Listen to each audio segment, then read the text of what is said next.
When I look back at my life, I just think of so many ways that I was the typical American kid, really until I wasn't any longer.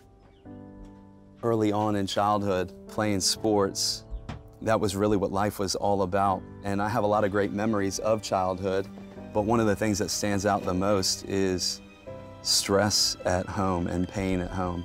And then just a whole lot of pressure to perform, to be the best at baseball, to be the best at football.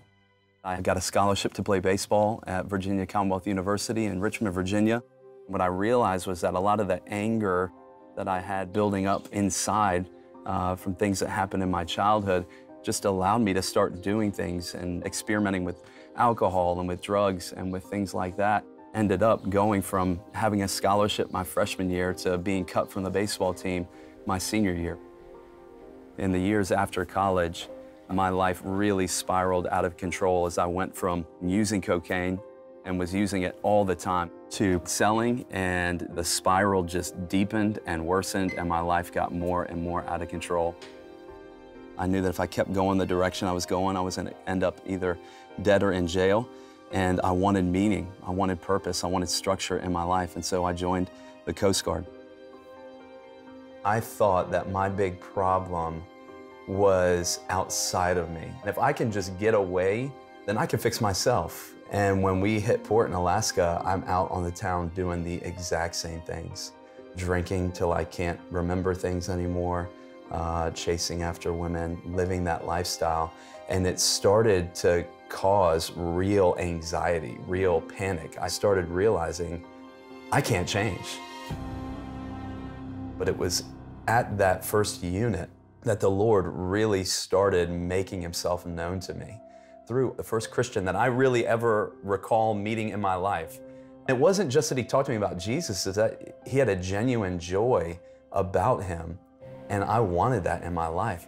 Towards the end of 2009, I'd been listening to sermons online, trying to put the bigger pieces of the Christian message together, and I still thought that Christianity was about just being a good person. And I really started trying to change myself. But by the time New Year's rolls around and I get back down to Richmond, Virginia to celebrate New Year's, I dove back in headfirst to all of the things that I had been doing before I left Richmond for the Coast Guard, and things that I thought I had gotten free from and broken away from. What I realized the next day was, I am no different. And I just felt trapped, like this is all pointless. These sermons are pointless, these books are pointless, following Jesus is pointless because I'm not changing. When I got back home to my apartment in Maryland from that trip to Richmond after New Year's, I pulled up a sermon by a guy named John Piper. I just thought maybe it'll make me feel better, maybe it'll make me feel like I can get back on my feet and try again. I didn't even know at the time what was in John 3:16, but I just saw, here's a sermon on John 3:16. As he was describing how you respond to this verse, you'll either live forever in hell under God's judgment, or you'll live forever with God in heaven. And it was right in between those two comments and me thinking and knowing in my mind that I was going to go to hell and I deserved to go to hell. I could just feel time slow down, and like the crushing weight of my sin, I could just feel it pressing down on me. And then in the next moment, the pressure, the weight of my sin just fell off, and it was replaced by the belief, the truth that Jesus is Lord.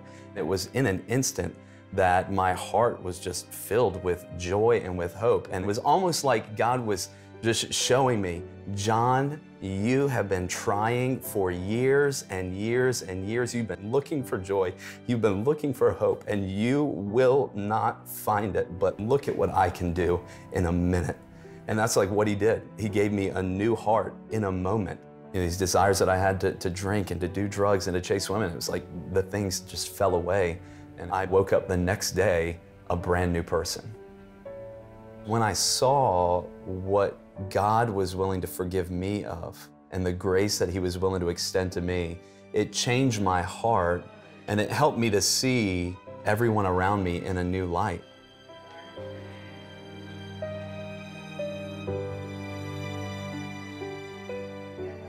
I'm just so grateful for what God has done in my life, and just to be able to share that forgiveness with another person.